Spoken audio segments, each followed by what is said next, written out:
Kama ni mara yako ya kwanza unatembelea chaneli yetu ya Top 5 Media, tunakuomba ubonyeze neno subscribe, kisha kwa chini itatokea alama ya kengele. Tunakuomba ubonyeze kengele hiyo ili uwe wa kwanza kupokea taarifa katika chaneli yetu. Asante.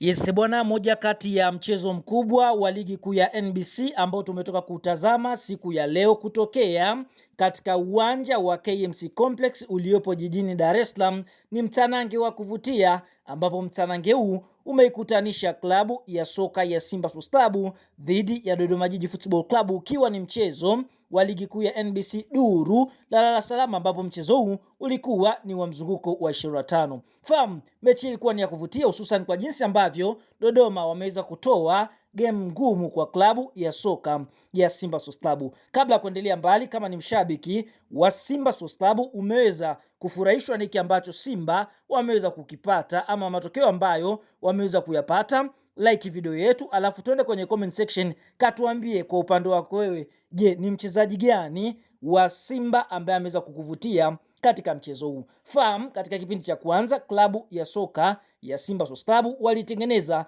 nafasi nyingi, lakini nafasi hizo hazikuweza kuifanya Simba kuweza kutangulia mbele ya Dodoma Jiji. Lakini tunashuhudia mnyama Simba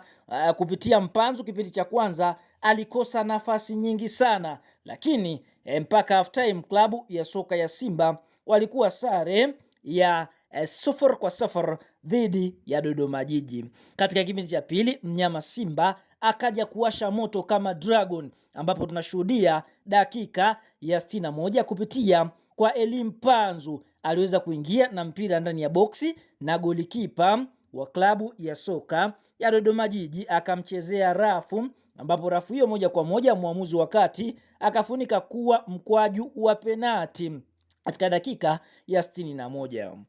Penati ya klabu ya soka ya Simba ilipigwa dakika 62 kupitia kwa kipenzi cha wanamsimbazi, hapa tukienda kumwongelea Clatous Chota Chama Triple C, lakini uhodari wa golikipa wa Dodoma Jiji ukamfanya golikipa huyo kuweza kuicheza penati hiyo. Mara baada ya kuicheza alipotokea Elie Mpanzu, kibisawala ni kama shot ya umeme, kwa sababu mara baada ya golikipa kupangua mpira huo moja kwa moja ukaambaa kwenye mguu wa Mpanzu, na Mpanzu akafunika mkwaju mkali na kuweza kuifanya klabu ya soka ya Simba kuweza kupata bao la kuongoza. Bao hilo moja kwa moja limefanya klabu ya soka ya Simba mpaka mpira unamalizika wameweza kukaa kileleni mwa msimamo wa ligi kuu ya NBC wakiwa wamecheza michezo 25, wameshinda 17, sare michezo 7, pasipo wakipoteza mchezo mmoja. Simba wamefunga mabao 45 na kuruhusu mabao 10, wakiwa wana faida ya mabao 35 na alama 58 kileleni mwa msimamo, wakiwa wamewazidi watani wao jadi Young Africans pointi moja, kwa sababu Yanga yuko nafasi ya pili, yeye amezidiwa mchezo mmoja na Simba akiwa amecheza mchezo 24, ameshinda 17, sare michezo 6 na kupoteza mchezo mmoja. Young Africans ndio klabu ambayo imefunga mabao mengi wakifunga 55 na wao kuruhusu mabao 8, wakiwa na faida ya mabao 47 na alama 57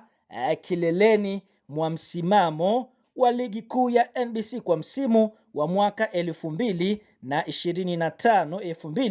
2026.